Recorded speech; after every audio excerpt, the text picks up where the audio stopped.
Ya. Bueno, estamos en la semana número 10 y estamos terminando la unidad de energía y vamos a dar pasos iniciales de lo que es colisiones.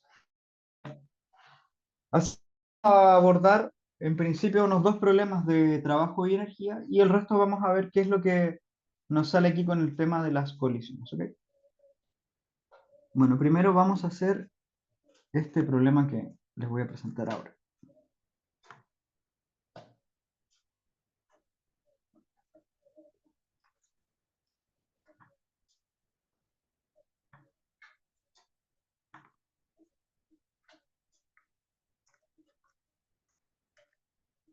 Ahí para que lo copien mientras tanto y voy a copiar en una segunda parte.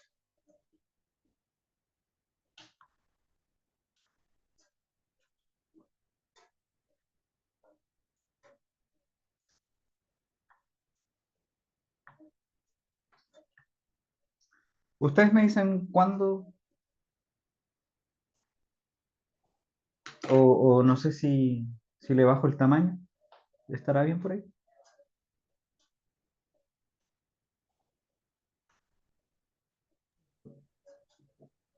Sí, un poquito más grande, profe, si puede. Un poquito más Sería grande. estamos. Sí. A ver, A ver, pues. por ahí. Ya.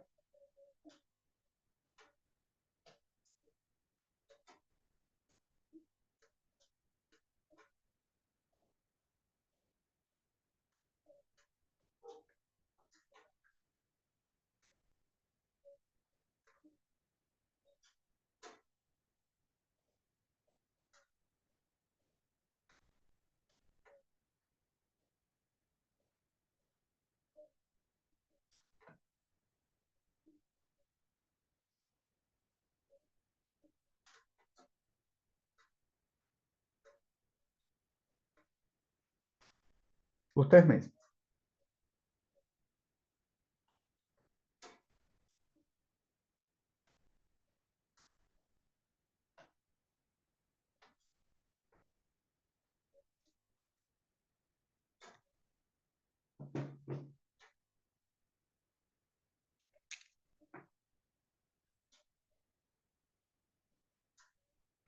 ¿Empezamos?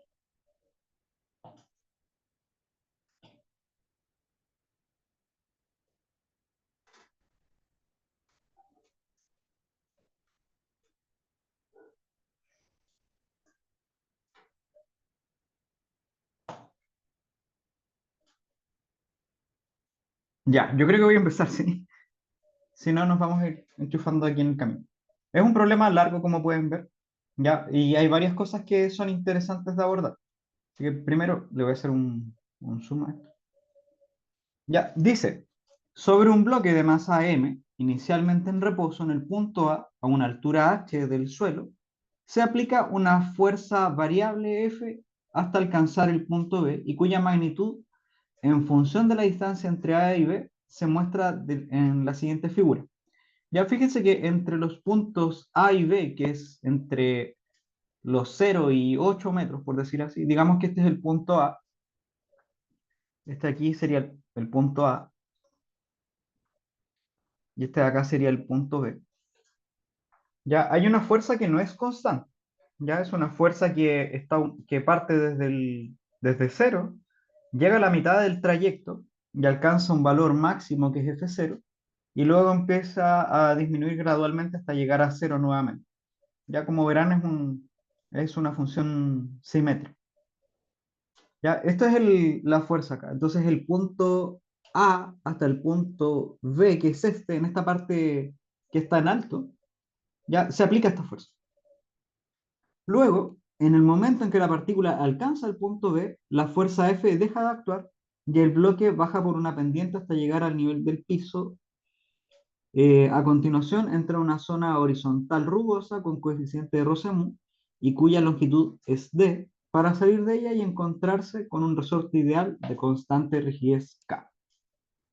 Perdón, y comprimirlo en una distancia máxima del X.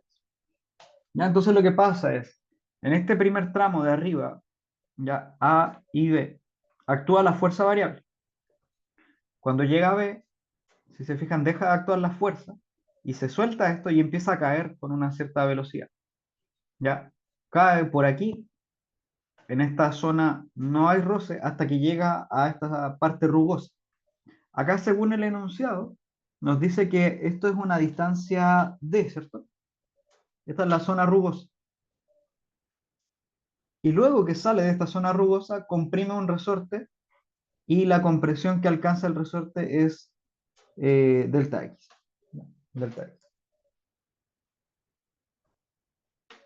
Entonces aquí nos preguntan varias cosas. Sí, calcular la rapidez del bloque en el punto D. ¿Cuál sería el punto D? Justo después de salir de la zona con rosa, aquí.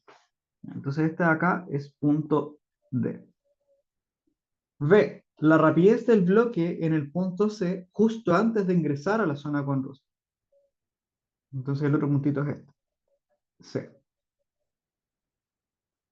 C. La rapidez del bloque en el punto V, que es este de aquí, habíamos comentado, y el valor de la fuerza F0. A mi gusto, el enunciado está como al revés. ¿Ya? Eh, Vamos a ver qué es lo que pasa. Al menos voy a empezar desde la parte C.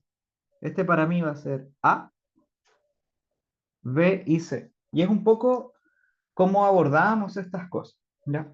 ¿Por qué lo voy a ver así? Voy a retroceder a lo que habíamos hecho durante las últimas clases. ¿Ya? Habíamos hablado sobre la conservación de la energía mecánica. Acá está. Sí, sugerencia habíamos comentado. En algún punto genérico de la trayectoria por tramo, y ese tramo lo vamos a definir si es que aparece o desaparece alguna fuerza. ¿Ya? Clasificar las fuerzas entre conservativas y no conservativas, escribir el teorema del trabajo y energía mecánica para el tramo, ¿cierto?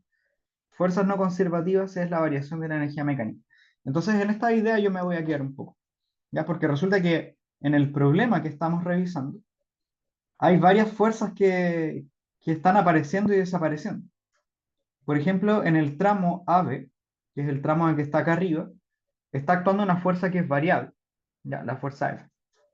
Luego, cuando sale del punto B, desaparece esa fuerza, así que ahí debiéramos tratar el problema entre B y C de una forma distinta, porque si bien desaparece la fuerza, también hay otras cosas que ocurren, por ejemplo, con la normal y el peso.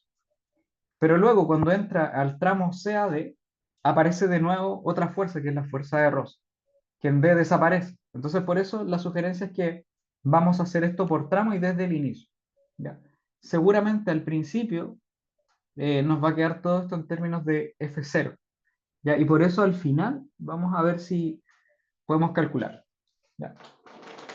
Entonces, lo primero, para el punto, voy a poner aquí tramo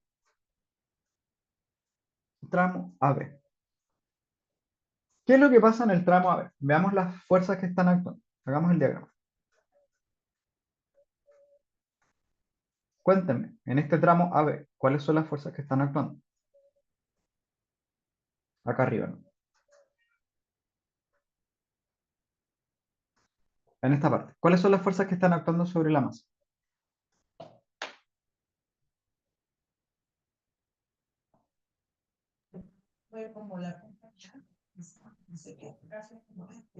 ¿La normal? Ok, está la normal. La de gravedad, ¿no? El peso, ¿sí? La normal, bueno, la normal es hacia arriba. El peso es hacia abajo. Y bueno, hay otra fuerza F, ¿no? No hay roce, pero está la fuerza con la que se empuja el objeto. Ya. Son solo esas tres.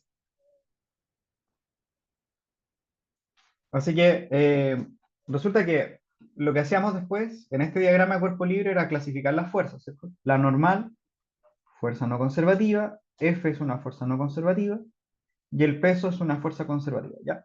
Eso significaba de que cuando yo revisaba el teorema que nos decía el trabajo de las fuerzas no conservativas es la variación de la energía mecánica, ¿ya? ¿Cuáles son las fuerzas no conservativas? Según lo que clasificamos recién, tenemos el trabajo de la normal más el trabajo de la fuerza F. Y esto es la variación de la energía mecánica, entendiendo ahora que esta energía mecánica está compuesta por la energía cinética más la energía potencial asociada a la fuerza conservativa, que en este caso la que aparece es la energía potencial gravitatoria.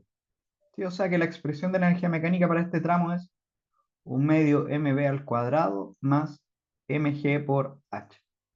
No sé si hasta aquí hay alguna duda.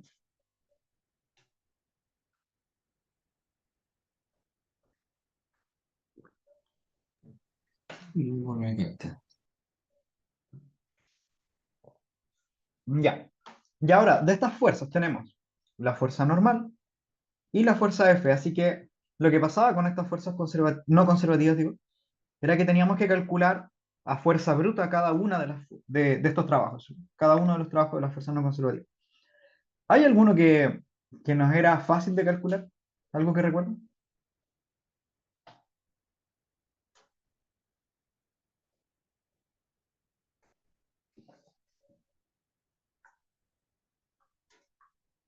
Bueno, había una, que era el trabajo de la normal. Habíamos comentado varias veces que la normal es siempre perpendicular a la superficie y por lo tanto al desplazamiento. Y eso hacía de que nunca hacía trabajo cuando el objeto se movía sobre la superficie. ¿Ya? O sea que a la larga esto nos está quedando así, que el trabajo de la fuerza F es la variación de la energía mecánica. ¿Ya? Ahora, esto tiene un desafío porque resulta que nosotros habíamos hablado siempre de trabajos de fuerzas que son constantes. ¿Ya? No tenemos la energía cinética, o sea, perdón, no tenemos la variación de la energía mecánica, porque sabemos que si bien parte desde el reposo, yo no conozco la rapidez con la que sale. Conozco la altura, pero todavía me quedo cojo con alguna parte, ¿cierto? Entonces hay que calcular el trabajo de F. Y este es el detalle. Cálculo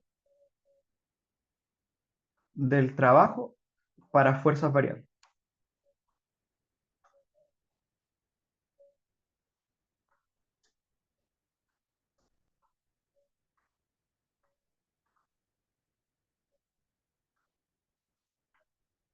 ¿Ya? Acá les voy a dar una idea de cómo se propone todo esto. ¿Ya? Lo, lo vamos a aproximar. Fíjese que si uno tiene una fuerza, o sea, perdón, un desplazamiento que no es constante, ¿ya? Como este, lo que uno puede hacer es aproximar. ¿Ya? Por ejemplo, si yo quiero ir desde A hasta C, lo que puedo decir es que el trabajo de una fuerza que, por ejemplo, va cambiando en el espacio, va a ser aproximadamente la suma de muchos trabajos que son chiquititos. Por ejemplo, en estos tramos delta X1, bueno, delta X1, 2, delta X3, etcétera. ¿Ya? O sea, por ejemplo, voy a pensar de que en este tramo quizás me conviene hacer como particiones. ¿Ya? Y eso es lo que está aquí. Voy a particionar desde 1 hasta n. ¿Ya? Y por cada uno, resulta que yo voy a decir que esto es la magnitud de la fuerza o F punto delta XY. Ya está la definición del trabajo aproximado. No sé si me sigue la idea, simplemente estoy pensando en que como no conozco la versión del trabajo de la versión continua, lo que puedo hacer es aproximar. ¿Ya? Y es aproximadamente pensar en que voy a dividir esto en un número de veces. ¿Me siguen?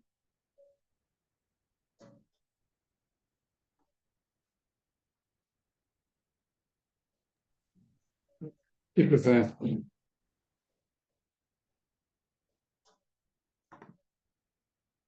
¿Ya? O sea, la verdad no te entendí mucho. Espero que haya sido así. ¿Ya? Eh, entonces estamos aproximando. El tema es que sigue siendo una aproximación. ¿Y cómo hacemos entonces para llegar a una expresión no aproximada, una expresión real? ¿Ya? Lo que se hace es aumentar el número de particiones. Fíjense que en la medida que yo voy aumentando la cantidad de divisiones que hago acá, ¿ya? Los intervalos, los desplazamientos se hacen cada vez más chiquititos, pero la aproximación también se hace mejor, ¿ya? Y eso hace de que mientras más particiones tenga, la aproximación va a ser cada vez mejor. Ahora, existe un límite, entonces, que la mejor aproximación que yo puedo hacer es cuando el n tiende a infinito. Y cuando n tiende a infinito pasan algunas cosas. Mira. Por ejemplo, que la fuerza ya no voy a clasificarla en cada uno de los intervalos, ¿cierto? No puedo decir que en el intervalo 1, 2, 3 vale tanto, sino que lo que puedo decir es que ahora la fuerza va variando en cada uno de los puntos, ¿ya? Porque resulta que cuando aumento a infinito el número de particiones, cada intervalo es casi puntual, ¿no? Es infinitesimal, de hecho. Entonces, lo primero que pasa es que los desplazamientos que antes eran eh, finitos, ¿cierto? Ahora pasan a ser infinitamente pequeños. No son cero, son infinitamente pequeños. Eso hace de que también las fuerzas ya no pueda clasificarlas por cada uno de los intervalos, sino que la fuerza va a depender del lugar. ¿Ya?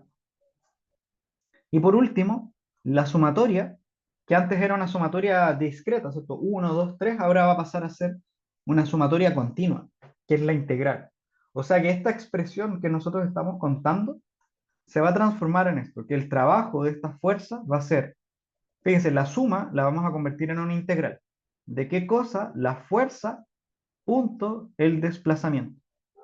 Y acá una cosa importante es que tenemos que mencionar desde qué punto vamos. Y en este caso íbamos desde A hasta C mencionando la curva. ¿Ya? Y esto es porque recordar de que el trabajo depende de la trayectoria. ¿Ya? Esto es una expresión que, bueno, puede parecer un poco fea, ¿ya? Porque es una expresión integral. De hecho, en términos matemáticos, esto se le conoce como integral de línea. ¿Ya? Integral de línea. Pero lo que hace es básicamente es aplicar esta idea de proyectar la fuerza sobre el desplazamiento y ver cuánto aporta. La idea es simplemente, como vimos, adaptar esta versión de fuerzas constantes a casos que no son tan constantes. Ahora, en la práctica para nosotros, fíjense que aparece una integral aquí. Entonces, para nosotros va a ser relativamente esto. Eh, va a ser lo mismo que el área bajo la curva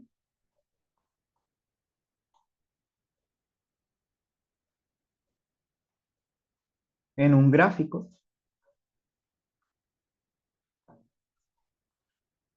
de fuerza versus X. Y eso es justo lo que nos entrega el enunciado. Entonces, claro, esto puede parecer muy feo, pero a la larga calcular áreas sí es simple de hacer. ¿Ya? Entonces, por ese lado nos vamos a tomar. No sé si me van siguiendo.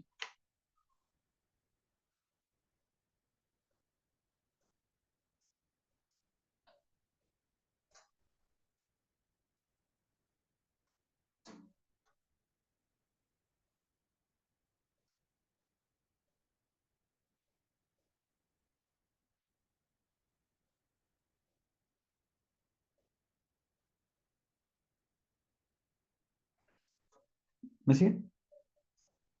Ya, bien. Entonces vamos. En el problema tenemos esto. Voy a copiar la imagen.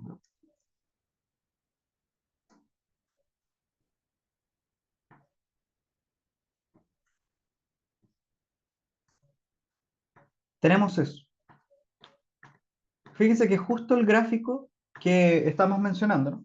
Un gráfico de fuerza en el eje Y, acá, versus el desplazamiento en X o posición en X. Así que en realidad lo único que tenemos que hacer es calcular cuánto vale esta área. Y bueno, es un área del triángulo, ¿no? No nos complicamos mucho.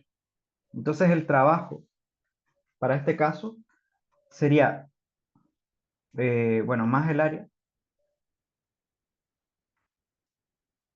o sea, un medio, la base por la altura. Que si uno la calcula, bueno, la base esto es 8, ¿no? 8 metros y la altura de esto es F0. Ya, o sea, que esto va a quedar 4 veces F0. Ya. Así que en este caso no nos complicamos mucho. Ya, el trabajo de F0. ¿Ya? ¿Todo bien?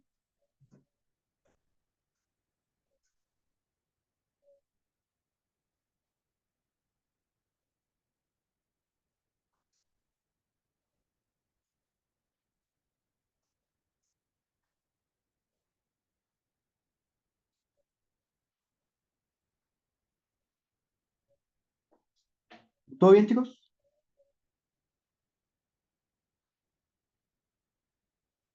Sí, profe, se escucha bien. Ya.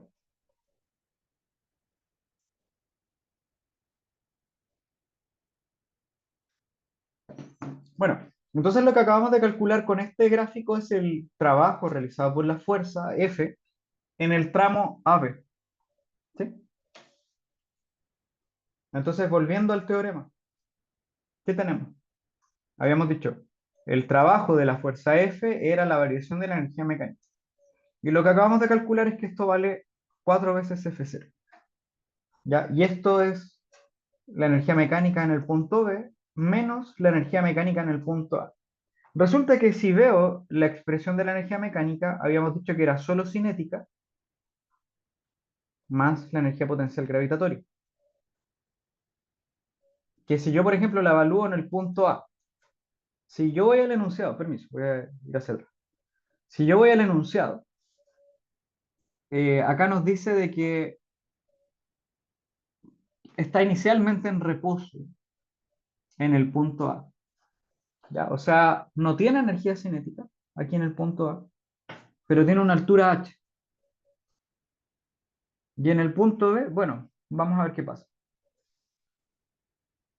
Entonces esto sería en el punto A, un medio, la masa por 0 al cuadrado más mg por la altura. ¿Ya? Así que todo lo que es la energía mecánica en el punto A es energía potencial gravitatoria. Entonces si yo evalúo aquí, mejor le voy a cambiar la notación. Energía mecánica en B y en A. Entonces si yo evalúo todo esto, significa de que en el punto B va a salir con una energía potencial. O sea, con una energía mecánica. ¿Ya? Y la energía mecánica va a ser mg por h más 4F0. Y recuerden que el trabajo nos habla de un intercambio de energía.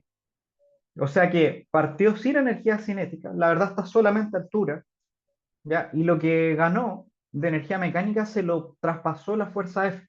Eso fue el intercambio. ¿Y cuánto fue lo que le agregó? 4F0. Y por eso la energía mecánica en el punto B es la energía que tenía en el punto A más lo que ganó debido al trabajo de la fuerza F. ¿Ya? Así que con esto tenemos algo del resultado en el punto B. ¿Me siguen?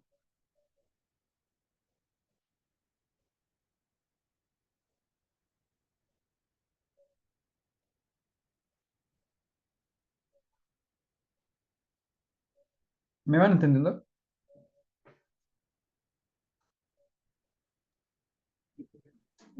¿Te podría volver a explicar esto? Lo último.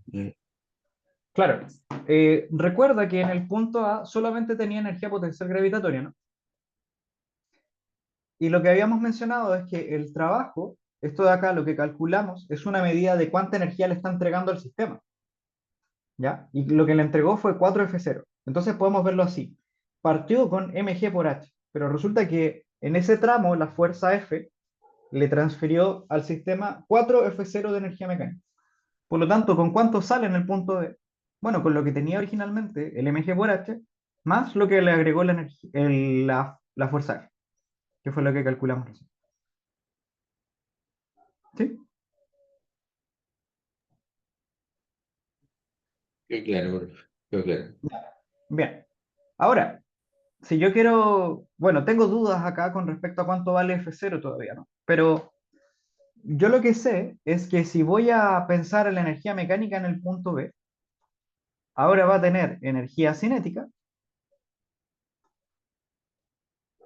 más la energía potencial gravitatoria, que fíjense que está a la misma altura. ¿Sí? Miren acá. La altura del objeto en B es la misma que en A, es h. Así que voy a poner exactamente el mismo h aquí. Este. Entonces, si yo evalúo esto, pensando en la pregunta C que nos dicen cuánto vale la rapidez en el punto B, bueno, lo hacemos desde acá. Tengo la energía mecánica en el punto B, vale mg por h más 4F0, pero la expresión de la energía mecánica en B es un medio m por la rapidez en B al cuadrado más mg por h. ¿Ya? Y fíjense que ese mg por h no influye en nada. Y en el fondo lo que pasó fue que el trabajo realizado por la fuerza F, lo único que hizo fue transferir la energía cinética, porque no cambió la altura. Así que si uno despeja, nos va a quedar que la rapidez en B es 8F0 entre m bajo raíz. Eso sale del despeje. ¿Ya? Pero ojo, todavía esto está en términos de F0. ¿Ya? Así que por ahora es una expresión. ¿Ya?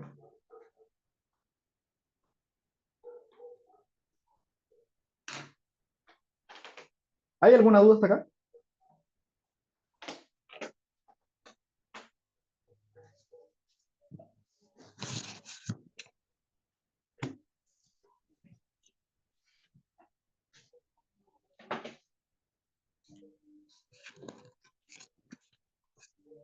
Todo bien entonces. Bueno, vamos entonces a la parte siguiente. Repito el comentario. El análisis tenemos que hacerlo por tramos, ¿cierto? Entonces acabamos de revisar este tramo AB. Ahora, el tramo BC lo separamos del tramo AB y el argumento era, cada vez que aparezca o desaparezca alguna fuerza, tenemos que abrir el tramo y es que el diagrama de cuerpo libre nos va a cambiar. ¿Ya? Entonces en el tramo BC, vamos a ver qué pasa.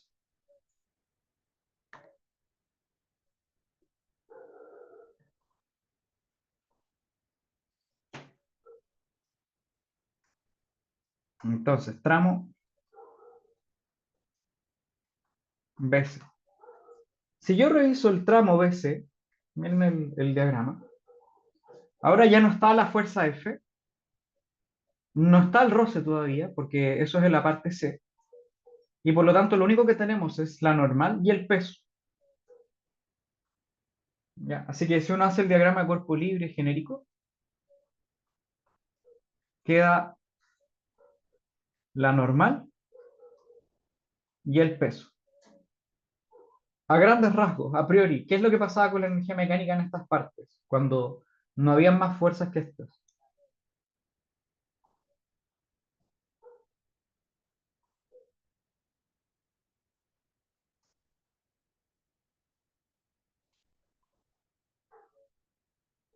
¿Alguien recuerda?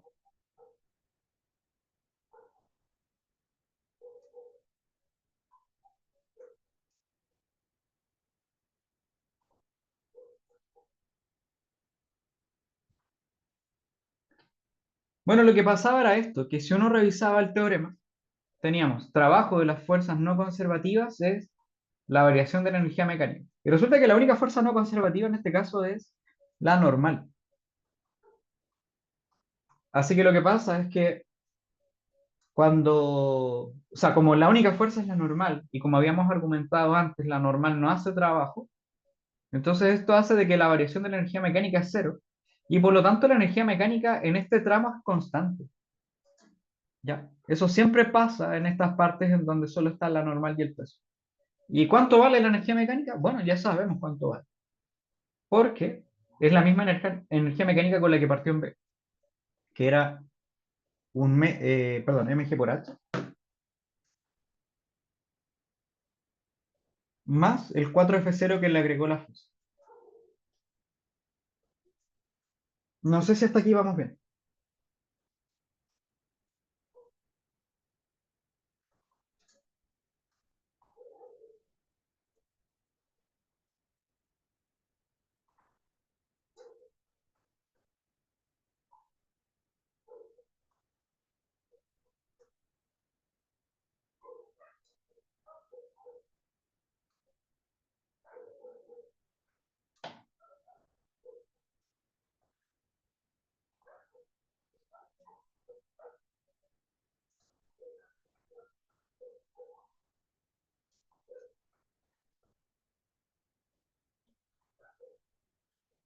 Ya. Ok, entonces la energía mecánica en todo el tramo BC vale esto. Ahora, volviendo a las preguntas, acá nos dicen la rapidez del bloque en el punto C justo antes de ingresar a la zona con roce. Entonces, volviendo a la idea de lo que pasaba, la energía mecánica vale un medio mv al cuadrado más mg por h. Entonces, en el punto C, ¿cuánto vale la energía? Si yo la evalúo, me quedo un medio m, la rapidez en c al cuadrado, más mg por la altura en c. Y todo esto vale lo mismo que teníamos antes, ¿no? Mg por h más 4f0. Ahora pasa de que en el punto C, el C está a nivel del suelo, ¿no? C está a nivel del suelo, así que no tiene altura. La altura vale cero. Por lo tanto, toda la energía mecánica toma la forma de la energía cinética, ¿no? Este término se hace cero. Entonces, si uno empieza a despejar, nos queda un medio m por la rapidez en c al cuadrado vale mg por la altura más 4f0.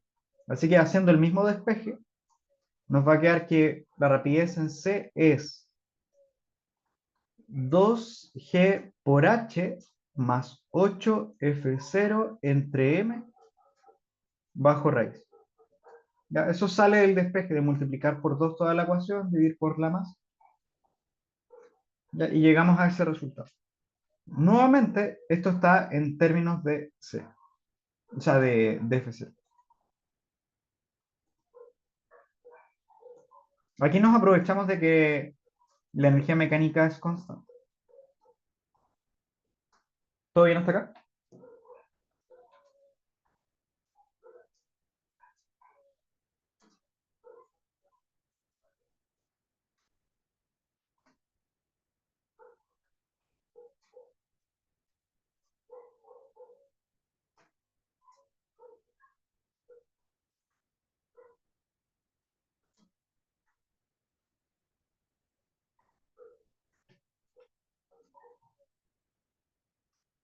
Chicos, ¿todo bien hasta acá?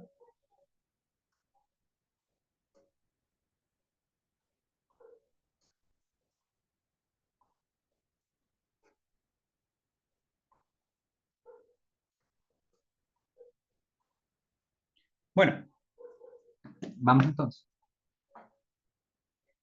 Ahora vamos al siguiente tramo.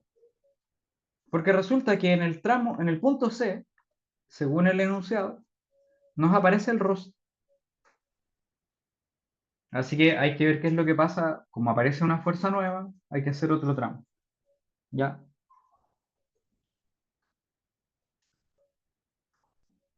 Entonces aquí, tramo CD. ¿Qué es lo que pasa aquí en el tramo CD? Esa es la parte que tiene roce, por si acaso. Así que está la normal, está el peso y está el roce. Ahora lo que pasa es que el roce es una fuerza no conservativa. Bueno, la normal también. Y el peso sabemos que es conservativo. Así que cuando uno revisa el teorema, trabajo de fuerzas no conservativas es la variación de la energía mecánica. Y fíjense que ahora en las fuerzas no conservativas tenemos la normal y el roce. Ahora ya sabemos que el de la normal es cero, pero el trabajo del roce entonces va a ser de que la energía mecánica cambie. ¿Ya? ¿Cómo calculábamos el trabajo del roce? Bueno, tenemos la opción de calcularlo con la magnitud del roce, la magnitud del desplazamiento, por el coseno del ángulo, que en el caso del roce siempre era 180, porque decíamos que se mueve hacia la derecha, pero si ponemos el vector cola con cola, resulta que la fuerza de roce apunta a la izquierda y los ángulos, o sea, el ángulo entre ellos es 180. La magnitud del roce, por otro lado, es siempre el coeficiente de roce por la magnitud de la normal. Entonces, si uno revisa aquí la sumatoria de fuerzas en el eje Y, se encuentra que la normal vale lo mismo que el peso, así que esto va a dar m, mu por mg. Así que al calcular el trabajo del roce, nos va a dar magnitud del roce, magnitud del desplazamiento por el coseno del ángulo que hay entre ellos, que es 180, y esto es la variación de la energía mecánica. La magnitud del roce, mu mg. ¿Cuánto se desplaza en esta parte? Según el enunciado, ese tramo es una distancia d, miren, acá dice, cuya longitud es d. Entra en una zona rugosa, horizontal rugosa con coeficiente de roce mu, conocido, y cuya distancia es d. O sea que la distancia en el tramo CD es justamente este d chico. Y coseno de 180 vale menos 1. ¿Y eso qué significa? Que vamos a ver que la energía mecánica cambia. Y lo que cambia es justamente menos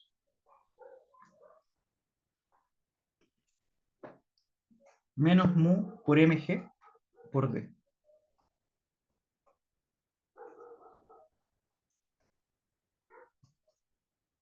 Y fíjese que esto es menos, ¿ya? ¿Por qué es menos? Porque resulta que el roce lo que hace siempre es quitarle energía al sistema, ¿ya? La disipa en forma de calor. Entonces tendríamos que depende del coeficiente, ¿cierto? Que es de los materiales que están en contacto, de la magnitud de la fuerza que es en contacto, que en este caso coincide con el peso y de la distancia. Ya. O sea que de la energía que tenía inicialmente, perdió esto. Ya. Ahora, esto es siempre la energía cinética en el punto final, menos la energía cinética en el punto inicial, que en este tramo era C. Y lo que habíamos mencionado es que la energía mecánica en el punto C era todo esto, mg por h, que era la energía potencial que tenía cuando salía, más el 4F0. Miren acá. ¿Cuánto valía la energía mecánica? Habíamos dicho que en todo el tramo BC vale esto, mg por h más 4F0. Eso fue lo que escribí. Así que si yo lo pongo acá, la energía mecánica vale todo eso. Entonces la pregunta en el fondo que estamos tratando de responder es, si yo partí en esta parte con mgh más 4F0, pero resulta que el roce le quita esta cantidad, menos mu mg por d, de aquí uno despeja cuánto vale la energía mecánica en el punto D, que sería lo que teníamos originalmente, el mg por h más 4F0, pero le tenemos que quitar lo que hizo el roce, ¿cierto? No sé si hasta aquí me siguen.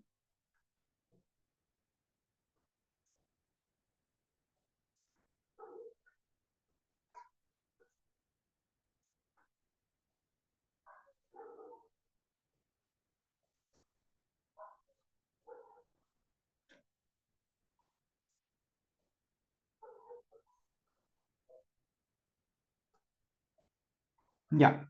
Si les sale alguna duda, me dicen nomás, chicos. Ya, no hay problema. Pero de nuevo, parte con una cierta energía que la hemos ido calculando tramo a tramo, con la que entra, con la que sale, con la que entra, con la que sale.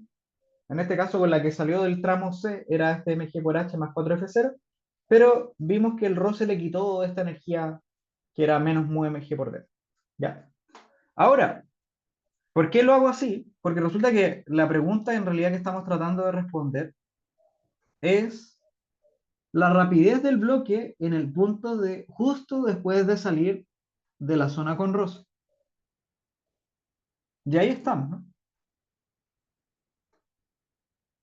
Estamos justo ahí con que el valor de la energía mecánica es este. Ahora, la energía mecánica en este tramo nuevamente es un medio m por la rapidez en d al cuadrado más mg por la altura en d. Y esto es igual a lo que tenía originalmente. Bueno, menos el roce. Ahora, la altura en d de nuevo está a nivel del suelo, así que este término es cero. Por lo tanto, si uno despeja la rapidez en d, va a quedar 2g por h más 8F0, pero menos la contribución del roce, que en este caso da 2 mu mg por d. Bueno, perdón, había que ir por la masa, mu g por d. Eso sería rapidez en d.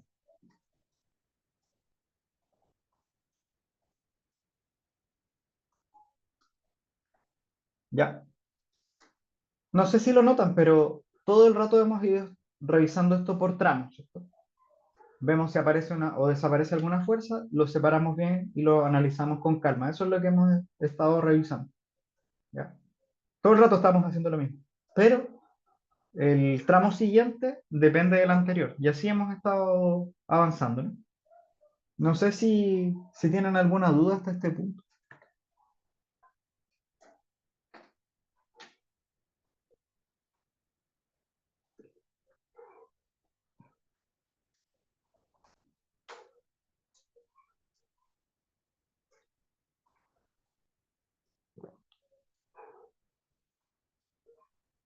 ¿Todo bien?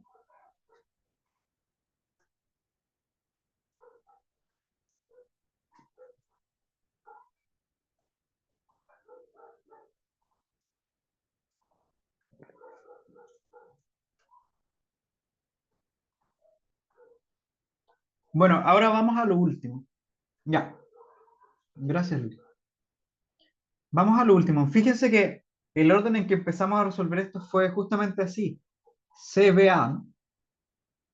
Y ahora nos preguntan por el valor de la fuerza F0, que todavía no lo conocemos. Todo el rato nos ha quedado por ahí en términos de F0. ¿Ya? ¿Y cómo lo podemos deducir? Resulta que acá nos dice, para salir de ella y encontrarse con un resorte ideal de constante rigidez K y comprimirlo una distancia máxima delta X, como muestra la figura. Entonces lo que pasa es que sale de esta zona con roce, se encuentra con un resorte y lo comprime una cierta distancia delta X, que es la máxima. Entonces, de nuevo, desaparece el roce, aparece la fuerza elástica, hay que hacer el análisis por tramo. Voy a poner que ese tramo, no sé, es que este punto es E, ya al final.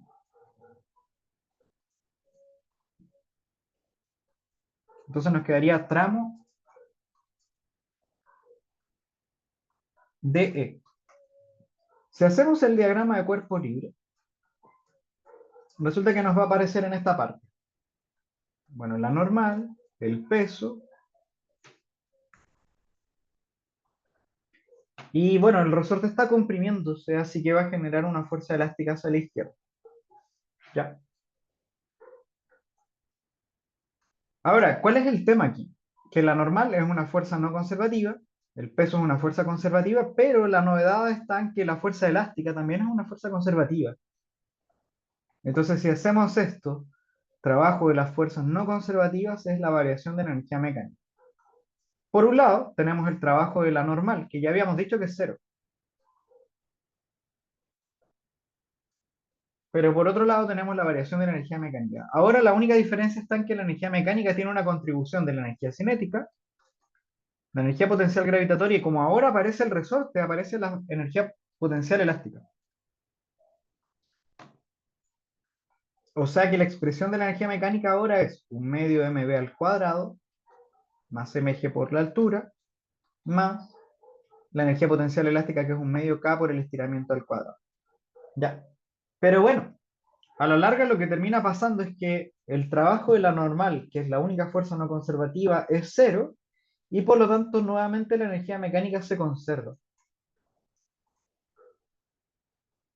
¿Sí? Nuevamente es constante. ¿Cuánto es el valor de la constante? Bueno, lo que habíamos calculado recién, que era mg por h más 4f0, y lo último que pasó es que aparece el trabajo realizado por el Rosen. No sé si tienen alguna duda hasta este punto.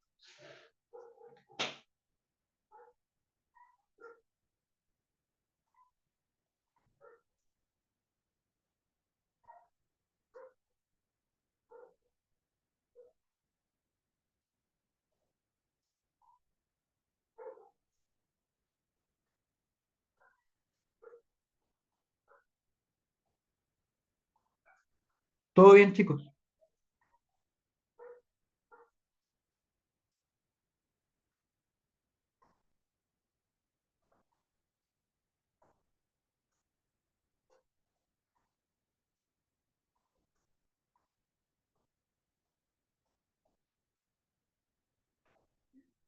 Ya. Bueno, ahora entonces nos Disculpe, vamos a Nicolás, aprovechar. disculpe. Aquí estábamos calculando qué parte del ejercicio. Vamos a calcular el último, el valor de F0. Fíjate que nos aparece Ah, acá. ¿Ya? Para allá vamos. Ahora, de nuevo estamos argumentando de por qué la energía mecánica es constante y cuánto vale. ¿Ya? En esa parte estamos. Ahora, ya sabemos que el valor de la energía mecánica es esto. ¿Ya? Entonces, ¿qué es lo que tengo? Que la energía vale mg por h más 4f0 menos el mu mg por d. ¿Ya? Y la expresión de la energía mecánica, como comentamos arriba, era un medio mv al cuadrado más mg por h más un medio k por delta L al cuadrado. Ahora, esto es válido para todo el tramo DE, habíamos dicho, que era saliendo del roce hasta que comprime el resorte. ¿Ya? Ahora, en particular, el punto que nos interesa podría ser el punto E. ¿Qué pasa en el punto E? E, primero, está a nivel del suelo. Entonces la altura en E es cero. Este término desaparece. Este desaparece. Lo otro, si el objeto se detiene en el punto E, la máxima compresión, ¿cierto? Entonces su velocidad también es cero. Y lo que sabíamos era que alcanza la máxima compresión. Entonces lo que va a pasar es, la altura es cero, como habíamos dicho, hasta el nivel del suelo. La velocidad en el punto E también es cero porque se detiene. Y lo que nos queda es que el estiramiento de la compresión del resorte es justamente esta distancia delta X que nos mencionan en el enunciado, que es la máxima compresión que adquiere el resorte. Por lo tanto, toda esta ecuación se traduce en esto. Mg por H, que era la energía potencial gravitatoria inicial, más 4F0, que fue la contribución de la fuerza F en el tramo AB, menos mu mg por D, que era el trabajo realizado por el roce, va a ser igual a un medio K por la compresión que es delta X al cuadrado. Recuerden que este delta X es conocido.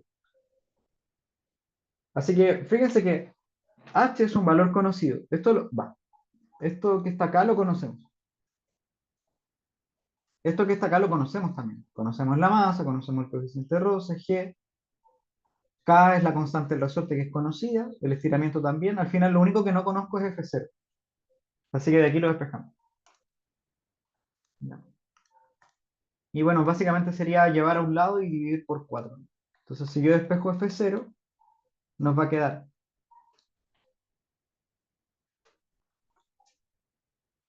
un medio K delta X al cuadrado más mu mg por D menos mg por H.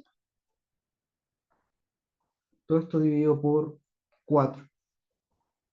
¿Ya? Así que la expresión de F0 que satisface todas estas condiciones es un octavo K delta X al cuadrado más un cuarto mu por mg por D y menos mg por H, un cuarto mg por H.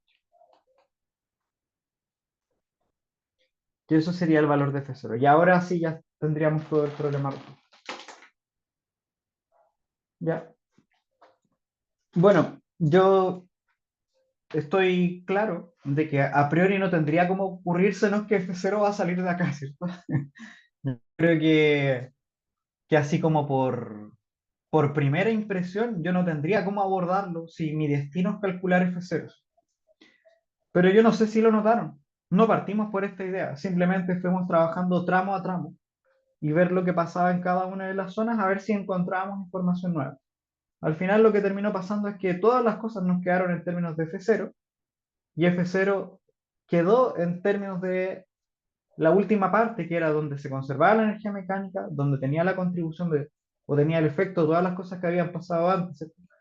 El trabajo de F en el tramo AB, el roce, y eso nos permitió despejar F0. No sé si tienen alguna duda en este punto.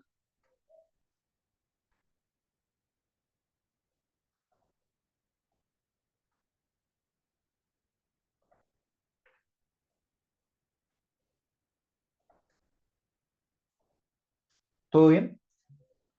¿O algo en lo que los pueda ayudar?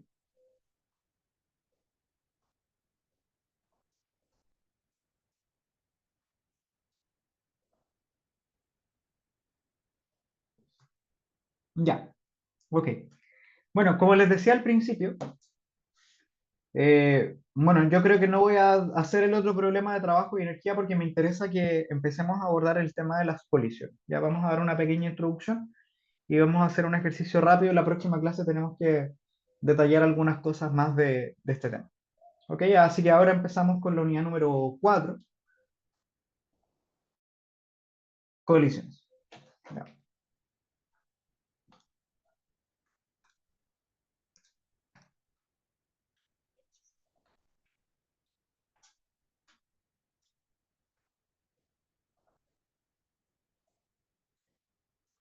ya.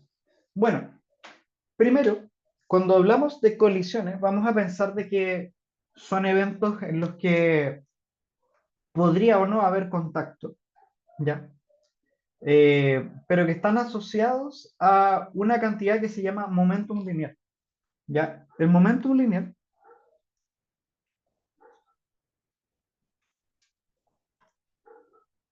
es una cantidad que es como una especie de medida de la inercia, ¿ya? Es algo así.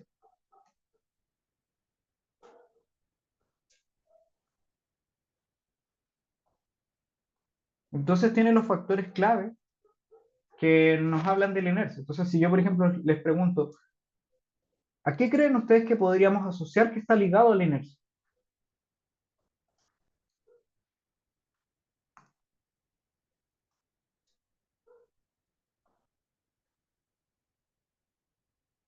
¿Qué era la inercia?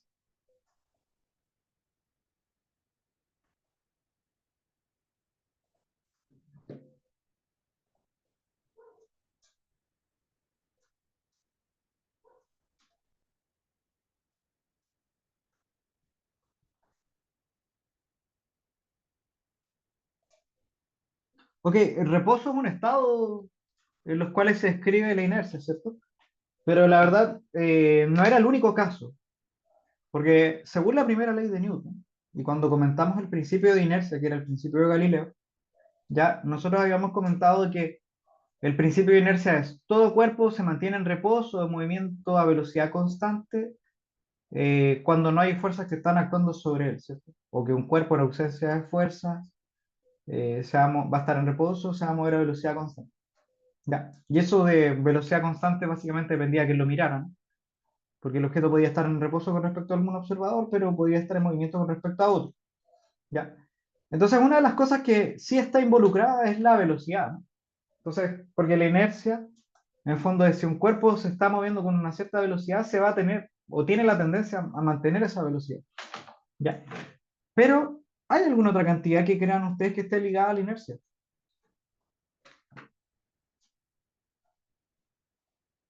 Hay cosas que nos cueste mucho cambiar su estado de movimiento, por ejemplo. Que uno pueda decir, oh, este objeto la verdad tiene mucha inercia.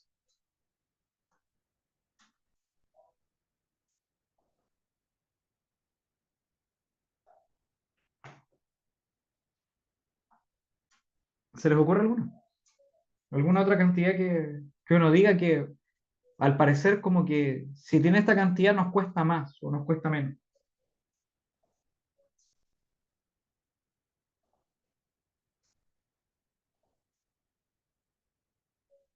Bueno, yo estoy seguro que sí han notado de que los objetos que tienen más masa cuesta mucho más acelerarlos, ¿no? Pues cuesta mucho más cambiar su velocidad.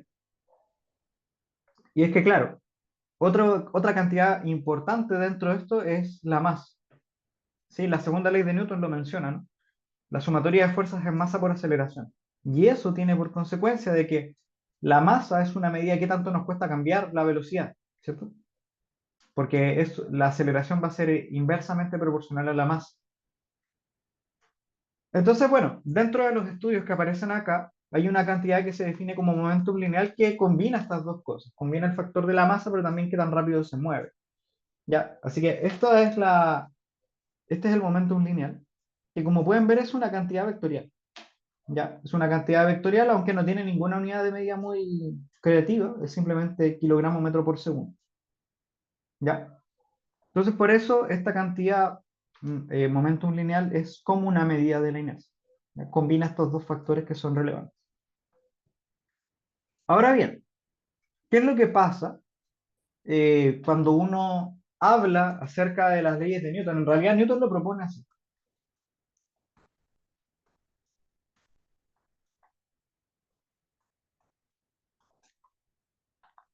Newton dice que si la sumatoria de fuerzas es cero,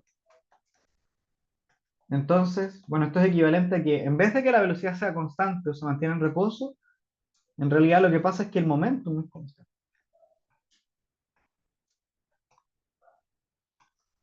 Y lo que para nosotros era la segunda ley de Newton, ¿cierto? De sumatoria de fuerzas es masa por aceleración, la verdad lo escribe así, como la derivada del momentum con respecto al tiempo. Y claro, si uno detalla esto, por ejemplo, yo derivo el momentum con respecto al tiempo. Lo que tengo que hacer es derivar esta cantidad que es masa por la velocidad. Entonces aquí aparecen dos cosas. Primero, la derivada de la masa con respecto al tiempo por la velocidad más la masa por la derivada de la velocidad con respecto al tiempo. ¿Ya? Y este último término es el que siempre trabajamos, ¿no? Este es el término de masa por aceleración. Pero pregunta, ¿qué pasa con este? ¿Por qué antes no lo contamos? Sí, aquí aparece.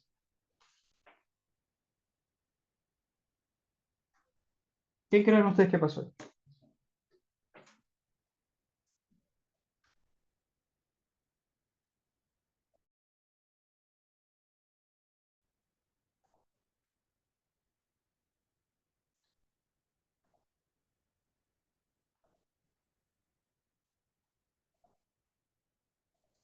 Bueno, la primera impresión que uno tendría acá es que recuerden que las derivadas son cambios, no son medidas de los cambios con respecto al tiempo. Entonces la primera impresión sería, bueno, pero si es la masa no tiene por qué cambiar en el tiempo. Entonces este término es cero y por eso trabajamos con el otro. Y bueno, sí podría ser una pequeña aproximación, pero la verdad, la masa sí podría eventualmente cambiar con el tiempo. ¿Ya? Cualquier cosa que cambie la masa en el tiempo, entonces, va a tener, a pesar de que se mueva a velocidad constante, va a tener una fuerza que está actuando sobre él. No, no sé si se les ocurre algún ejemplo en el cual la masa cambia en el tiempo.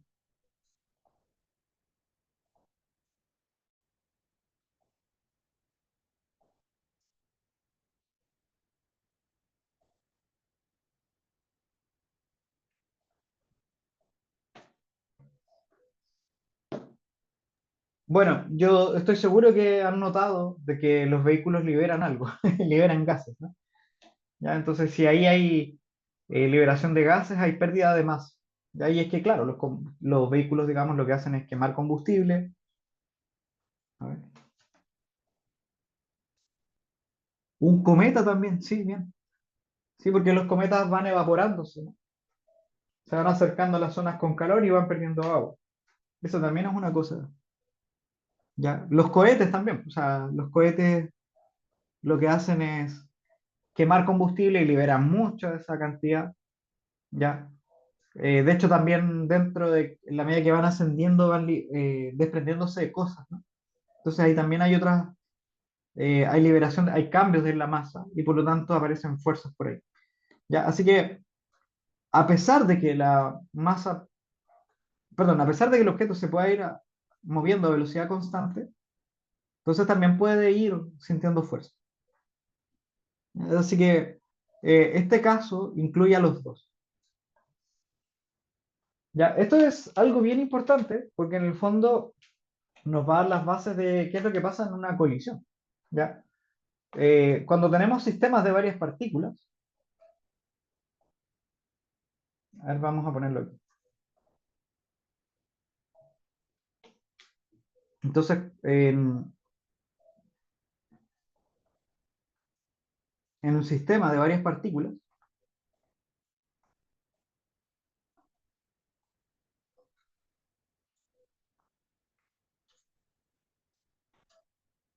cada una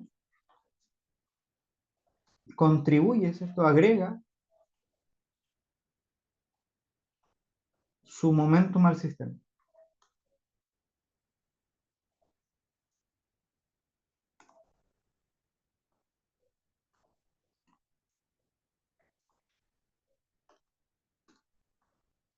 ¿ya? O sea que hay un momentum total que es la suma de cada momentum individual. ¿Ya? Si el sistema tiene n partículas, yo tendría que agregar los n momentos. ¿Ya? Entonces aquí es como que yo estuviera pensando en un gran sistema que, que digamos, representa el conjunto. ¿Ya? Como que hay una partícula que representa el conjunto. ¿Ya? Entonces describe al conjunto a través de una partícula ficticia que se llama centro de masas.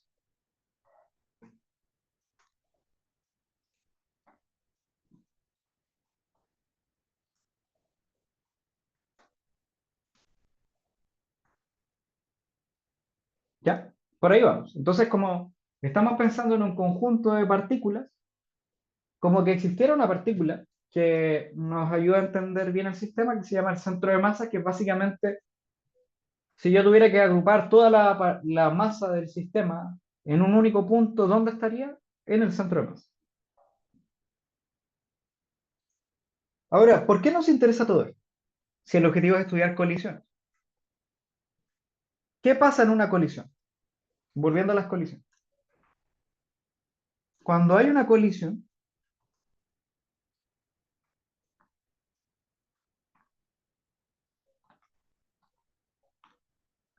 cuando hay una colisión,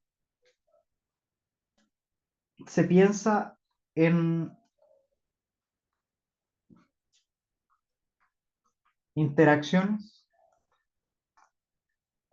entre las partículas del sistema.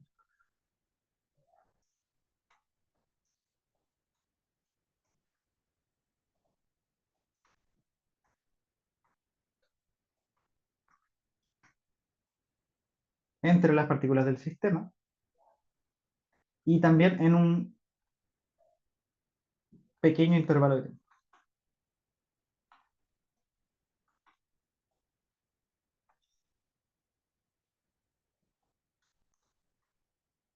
¿Ya? O sea, cuando uno piensa en un choque, o no sé, uno va a jugar full, por ejemplo, el instante o el intervalo de tiempo en el cual se produce el evento, la verdad es muy chiquitito, es muy chico. Y eso hace de que las fuerzas externas al sistema, llámese todo lo demás que no es lo que tiene que ver con las partículas, como que no alcanza a tener un efecto, ¿no? No alcanza a tener un efecto sobre el sistema.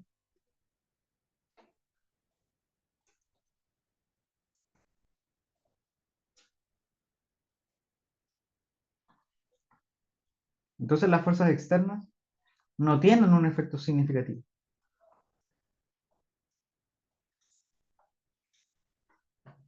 Porque de nuevo, el intervalo de tiempo es muy chiquitito. Signifi- Significativo. Ahí sí. ¿Ya? No sé si me siguen con estas ideas. ¿Sí? Estamos pensando de que si yo quiero estudiar un conjunto de elementos que va a chocar, cuando choca lo hace en un intervalo de tiempo muy chiquitito, en una interacción en donde yo casi no me doy cuenta. Y lo único que yo alcanzo a ver en realidad es un antes y un después. No sé si me siguen. Y como ocurre en un intervalo tan chiquitito, las fuerzas, por ejemplo, el peso o el roce o qué sé yo, no alcanzan a tener un efecto real. Es despreciable, la verdad. No sé si me siguen con esta idea. Sí, profe, clarito. ¿Sí? Ok, entonces veamos qué es lo que pasa con las leyes de Newton. Veamos la segunda ley de Newton. Sería sumatoria de fuerzas es, dijimos, la derivada del momentum con respecto al... Bueno, aquí tengo que pensar en todas las fuerzas, ¿sí? Entonces tengo por un lado la sumatoria de las fuerzas internas, les voy a llamar, que son las que dependen únicamente del sistema, y las otras que son las fuerzas externas. ¿Ya? Acabamos de mencionar de que el efecto de las fuerzas externas es despreciable. Por otro lado, tengo las fuerzas internas. ¿Qué pasa con las fuerzas internas? Por ejemplo, no sé, voy a pensar en estas dos partículas. Entre ellas van a haber fuerzas, ¿no? La fuerza que siente 1, 2 y la fuerza que siente 2, 1, por inventar algo, ¿no? ¿Qué pasa si yo sumo estas fuerzas?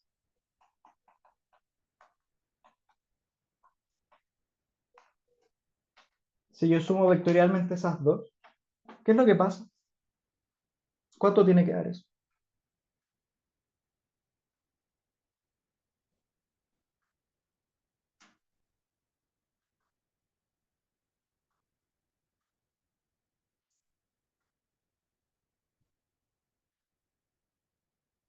Son cero, bien. ¿Y por qué son cero? Porque son pares acción y reacción. Esto es por la tercera ley de Newton. ¿Sí? O sea que cada par de acción y reacción que esté dentro del sistema, todo lo que yo llame fuerzas internas también se va a anular. ¿Y qué es lo que está pasando entonces?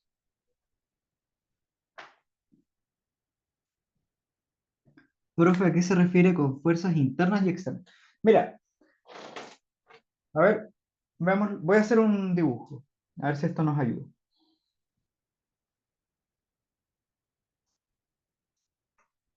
Supongamos que yo voy a pensar, no sé, en tres partículas por ahora, ¿ya?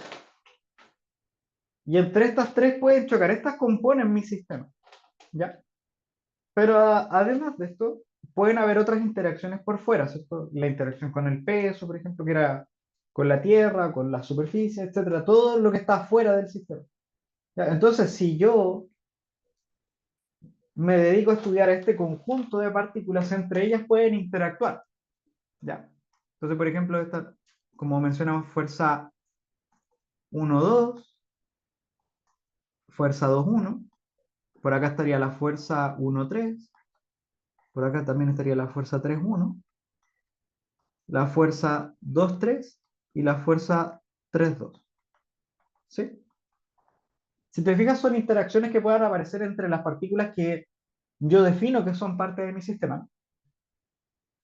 Entonces, todo lo que esté relacionado a entre estas partículas, les voy a llamar fuerzas internas. ¿Sí?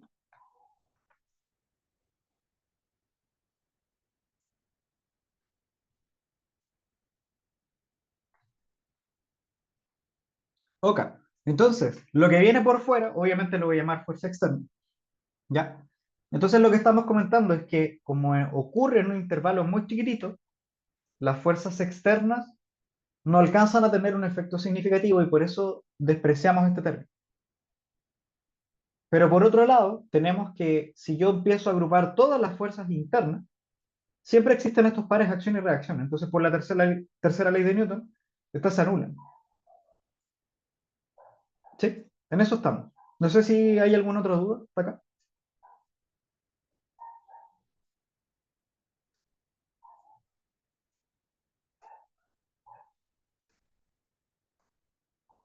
¿Todo bien entonces? Profe, si entendí bien, ¿ambas se anulan Sí, o no? eso. Sí. Bueno. Y en O esa sea, fuerza interna, profe, independiente de la masa de cada da lo de las mismo. que No, da lo interactúan. mismo. Da lo mismo.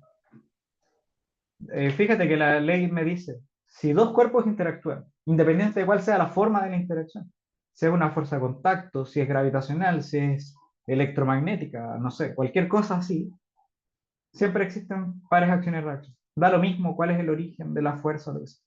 Cualquier tipo de interacción, si aparece una, también hay una en sentido contrario actuando sobre el cuerpo, sobre el otro cuerpo, ¿no? Entonces, sí, da lo mismo la masa.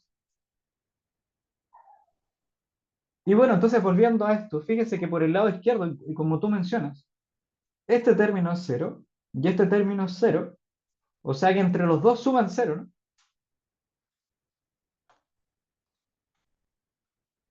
Entonces cero es igual a la derivada del momentum con respecto al tiempo. Pero lo que uno decía de la derivada es que es el cambio del momentum con respecto al tiempo. Entonces lo que estamos mencionando es que en una colisión, No hay cambios en el momentum en el tiempo. Por lo tanto, el momentum total, que es el momentum del sistema, es constante. Y esto tiene que ver con lo que se llama el principio de conservación del momento. ¿Ya? Entonces hay una simetría en la naturaleza. La naturaleza tiende siempre a mantener esta idea de fuerzas constantes, o sea, perdón, de momentum constante. ¿Ya? Y que si se dan cuenta, el... esto en el fondo es el principio de inercia, ¿no? Que el momentum no cambia. ¿Me van siguiendo?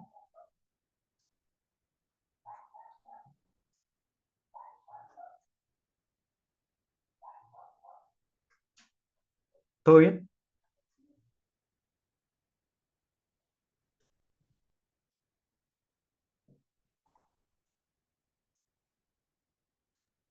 Profesor, Digo, eso, bueno, este tema que habla cuando es cero, por ejemplo, ese contacto es solamente como, o sea, es como el momento de contacto justo, o sea, ahí se detiene, o sea, es contacto así cortito, eh, claro, estamos o pensando en siguen, o tienen que seguir en contacto. No, no, no.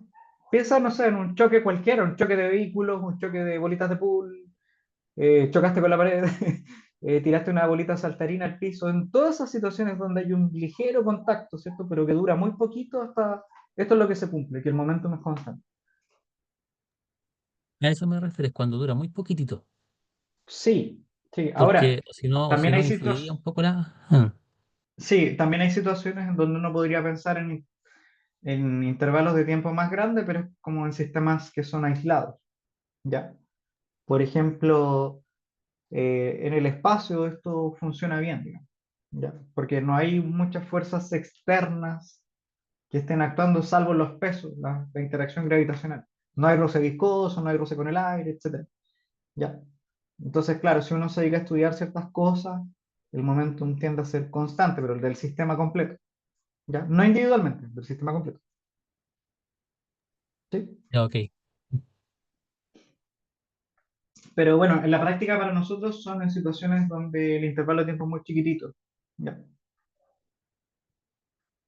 Y bueno, entonces, para ir cerrando, ¿a qué corresponde todo esto? Que si yo tengo un sistema de varias partículas, por ejemplo, de dos partículas, o de tres partículas, o cuantas tenga, esto, si yo calculo el momentum total, que dijimos que es la suma de momentum individual, va a ser lo mismo antes y después. ¿Ya? Ahora, la única diferencia es que vamos a ser explícitos con cuánto es antes y cuánto es después. ¿Ya? Entonces, todo lo que no tenga prima le vamos a llamar al antes, y todo lo que sí tenga prima le vamos a llamar después. ¿Ya? Eso es solo para poder trabajar.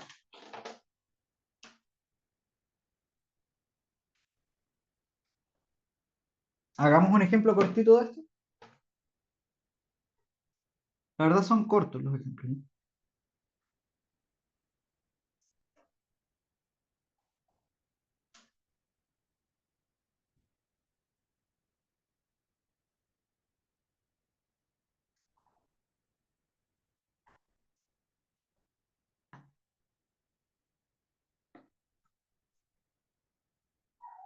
¿Puedo cambiar de página?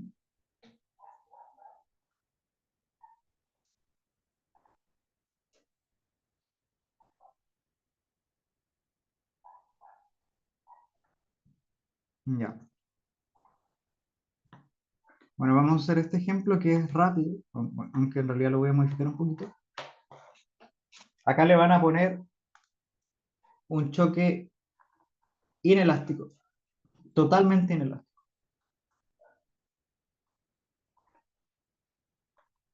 Y ya vamos a hablar a qué se refiere.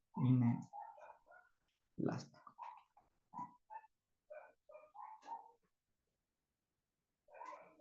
Ustedes me dicen cuál.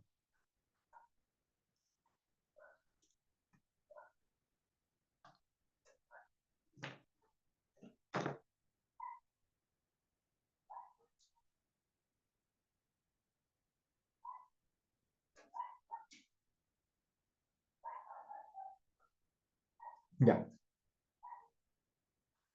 Ok.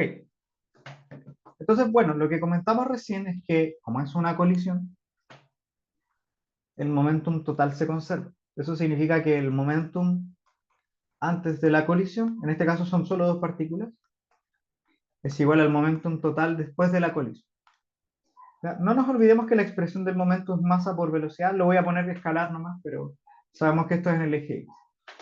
¿Ya? Entonces aquí nos dicen, un bloque de masa m chico que se mueve con velocidad v sub 0 choca totalmente inelástico, o, o tiene un choque totalmente inelástico, ya con un bloque rectangular de masa m grande.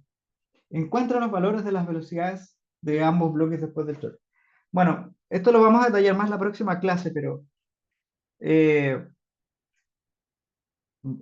cuando uno se refiere a colisiones elásticas o inelásticas, tienen que ver con el grado de formación que pueda haber después del choque. ¿Ya? Por ejemplo, si uno piensa en una pelotita saltarina, y uno le saca la foto antes y después del choque, se va a dar cuenta de que como que no cambió la forma. ¿Ya? Entonces, cuando recuperó esa forma original, cuando no se deformó, se dice que la colisión es elástica. ¿Ya? Entonces existen como grados de elasticidad, perfectamente elástica, y después como que va una transición hasta el otro extremo, que es cuando hay unas deformaciones lo más deformable posible. ¿Ya? Y eso es la colisión totalmente inelástica. Por colisión totalmente inelástica se entiende que son colisiones donde los objetos como que se funcionan. ¿Ya? Entonces lo que va a pasar en este caso, si mencionamos esto del momentum, fíjese que por ejemplo para la partícula 1 tenemos m por la velocidad inicial más m por su velocidad 2 inicial. Y luego tenemos, después de la colisión, que los dos objetos se mueven con una cierta velocidad. Se mueven juntos, ¿sí? Están incrustados, por decirlo así. Ya. Ahora, fíjese que M1, que es el bloque M chico, se está moviendo con una cierta velocidad v sub 0, pero en realidad el otro bloque está en reposo, así que esta parte es 0. ¿Sí? No sé si hasta acá me siguen.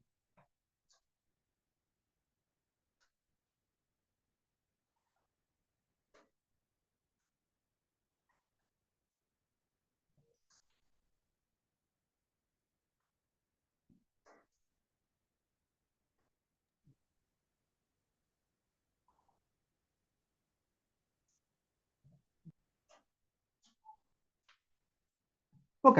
Entonces fíjese que en realidad nos queda una ecuación bastante simple, que m por v sub 0, que en el fondo esto es el momentum inicial, ahora es la suma de los momentos que tienen la misma velocidad porque se mueven juntos. Así que esto nos permite calcular cuánto es la velocidad que tiene el conjunto de bloques después de la colisión. Y esa sería la respuesta que uno busca, digamos, en este problema. Ya, pero vamos a hacer algo un poquito más allá.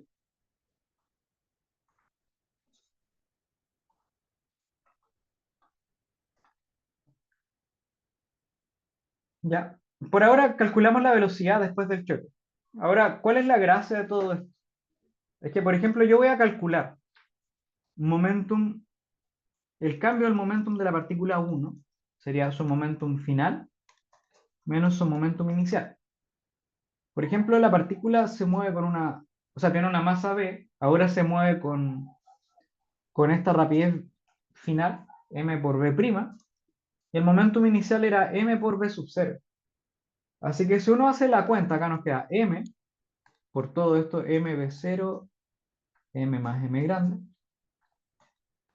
menos mv0. A ver, tiene una expresión más amigable, ¿no? Bueno, no sé. M cuadrado v sub 0, m más m grande, menos m cuadrado más m por v sub 0, 3m más m grande. A ver, si uno hace esa resta, fíjense que lo que queda, este término, este con el m cuadrado se elimina con el otro. S con este. Si lo único que queda es menos m por m grande entre la suma de las masas por v sub 0. Esto, bueno, es la expresión que queda para el cambio del momentum. Ya. ¿Por qué hago esto? Porque voy a hacer lo mismo con el cambio del momentum 2. Bueno, resulta que esto es más fácil porque nos queda P2 final menos P2 inicial. Se mueve con esta velocidad, pero con masa m grande, es la misma que habíamos calculado. Pero resulta que originalmente esto estaba en reposo. O sea que nos queda m grande por 0. Así que lo que cambió el momentum de esta partícula, ¿cuánto vale? M por m grande entre m más m grande por v sub 0. Entonces, miren, los resultados que acabamos de calcular son estos de aquí. Esto, que es el cambio del momentum de la partícula 1, y esto, que es el cambio del momentum de la partícula 2. No sé si notan algo sospechoso. Cuéntame por acá.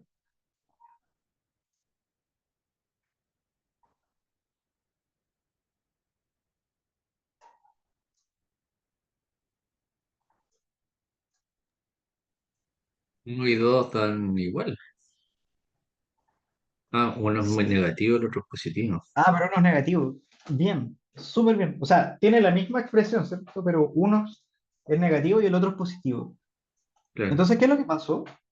Es que lo que perdió uno, a ver, bueno, la sumatoria hace cero, bien, ¿sí? Porque habíamos dicho el momentum total no cambia, ¿ya? Pero lo que podemos ver acá, en términos individuales, es que uno tenía momentum inicial, ¿sí? Y lo que pasó fue que perdió momentum.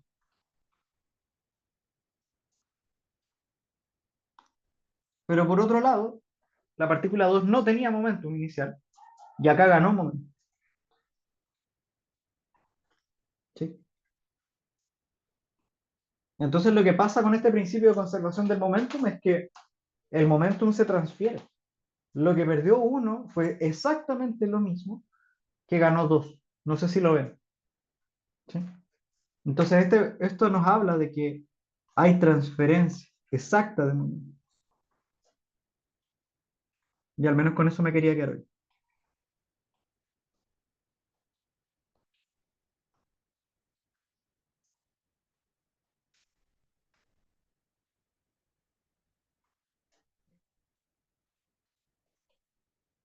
¿Lo ven o no?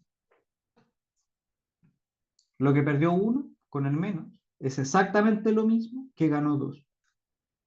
No, tenía más.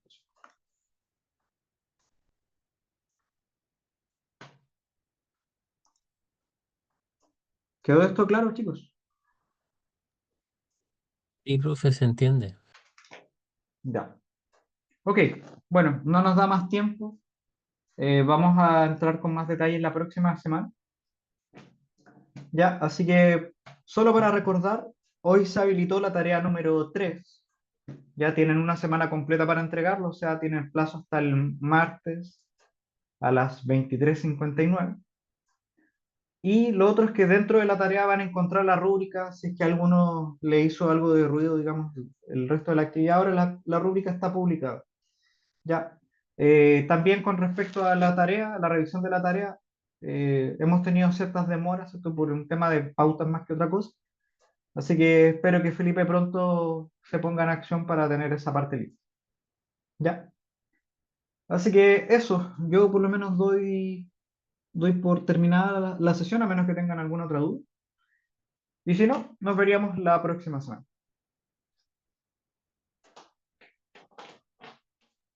Todo bien, profe, muchas gracias. Eso, que tengan buen resto de semana. Muchas gracias. Chao, Y que les gracias. vaya bien. Vale, chao, chao.